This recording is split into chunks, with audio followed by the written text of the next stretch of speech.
So this video is actually suggested to me on Twitter. My Twitter username is @all_things capital C. Feel free to send me videos that you want me to debunk or just check out.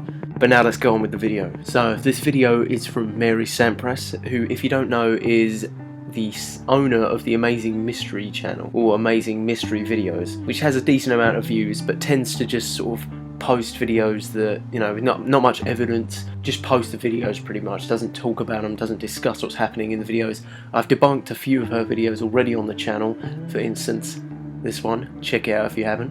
So in this clip we see what is supposedly a mammoth, and it's crossing a river. Now proportionately this does match the size and shape of a woolly mammoth. We don't have much means of perspective here, it's just sort of in the middle of the river. We don't have anything for a size comparison, so we just have to go on what we see in this very short clip. Now instantly, why doesn't the person go closer? Maybe they're scared, but realistically they could have got a lot closer to this animal.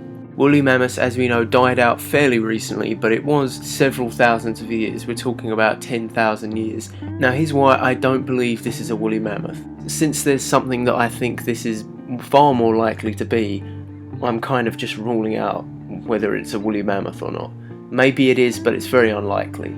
What I think this is a grizzly bear, or a brown bear, which are common in that area. I believe it's in Russia. The main thing that is causing people to believe this to be a mammoth is the trunk. However, it does take place in a river. What would a brown bear be doing in a river? Catching fish, probably. So, in my opinion, this is a brown bear walking along the river, holding a fish in its mouth, and it's hanging down in a way that makes it look like a trunk. Because let's be realistic, why would the mammoth have its trunk in the water? It uses that to breathe, that's its nose.